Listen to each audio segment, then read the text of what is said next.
Olá pessoal, aqui é o Velgas. Hoje é dia 11 de abril de 2026. São 16 horas, horário de Brasília. O colapso do eixo Rússia-Irã. Vamos falar um pouco da guerra da Irã, mas nas consequências geopolíticas, porque tem influência em diversas partes do globo, inclusive da Ucrânia. Então é importante destacar isso também. Esse não é um evento isolado. Então vamos ver como é que isso está acontecendo, o que isso reflete essa posição para a Rússia, porque para a Ucrânia isso é importante, né? Se a Rússia fica forte ou fraca com isso, né?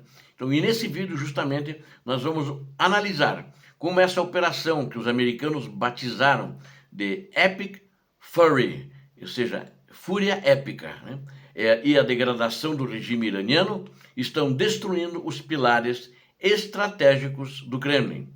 Entenda porque a perda de aliados na Venezuela, Cuba e Síria, somada ao atoleiro na Ucrânia, deixou Vladimir Putin isolado e enfraquecido. Revelamos a engenharia reversa da propaganda russa e como o Ocidente está fechando o cerco contra a infraestrutura financeira militar de Moscou. Você que gosta da verdade, que gosta das nossas análises, inscreva-se. Eu conto com você inscrito no canal. Tá? E peço a todos, deem um like. E compartilhem com suas redes sociais e façam seus comentários. Eu conto com vocês. Muito obrigado.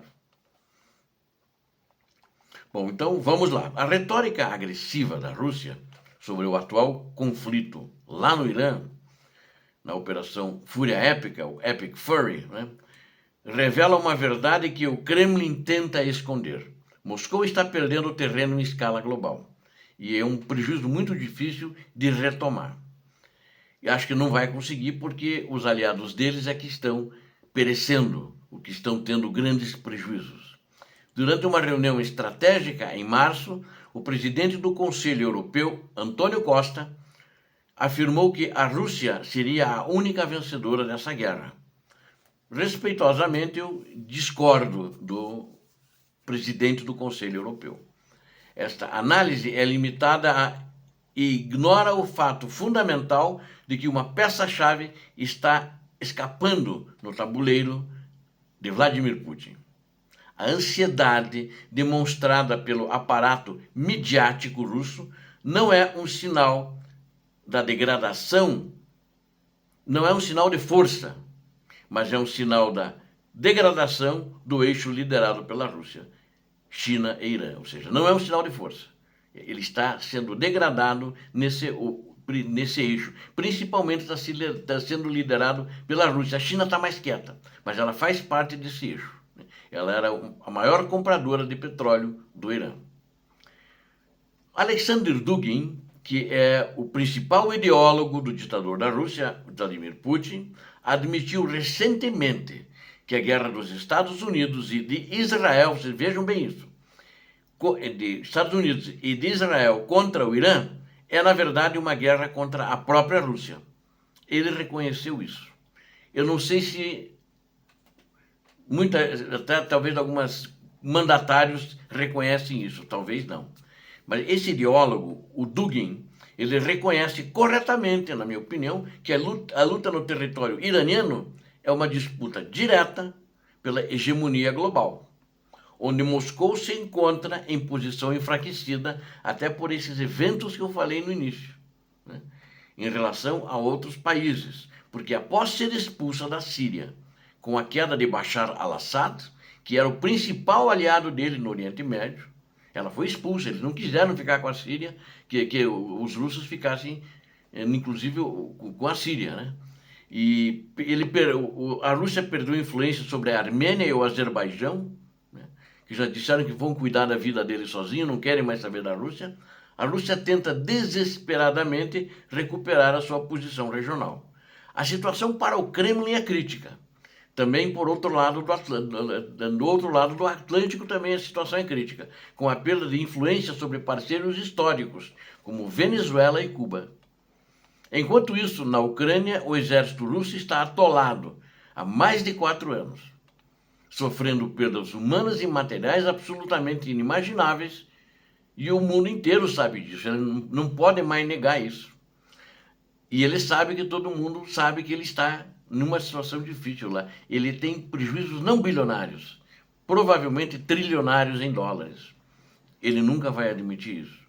Essa combinação de fatores transformou a Rússia em uma nação enfraquecida, tanto no aspecto militar quanto no econômico, apesar de sua retórica desafiadora.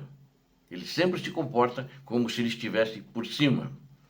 O ministro das Relações Exteriores russo, Sergei Lavrov, expressou essa preocupação ao vincular o destino do Irã e ao de Cuba e da Venezuela sobre a estratégia americana. As operações estratégicas conduzidas pelos Estados Unidos estão fechando sistematicamente todas as opções de manobra internacional de Moscou. No setor de energia, o controle do Estreito de Hormuz por forças aliadas aos americanos retira da Rússia a capacidade de manipular os preços globais de petróleo.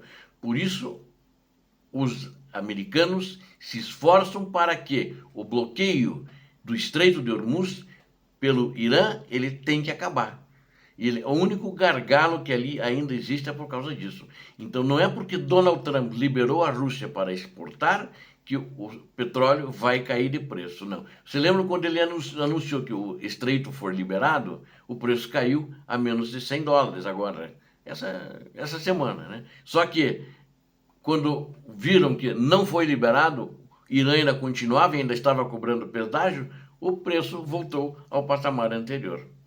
Além disso, o Irã é o principal fornecedor de drones Shahed e de tecnologia de produção compartilhada que sustenta a guerra na Rússia em Kiev. Ou seja, o Irã ajuda a sustentar a guerra com drones e a tecnologia que ele mandou, em que inclusive a Rússia melhorou esses drones Shahed.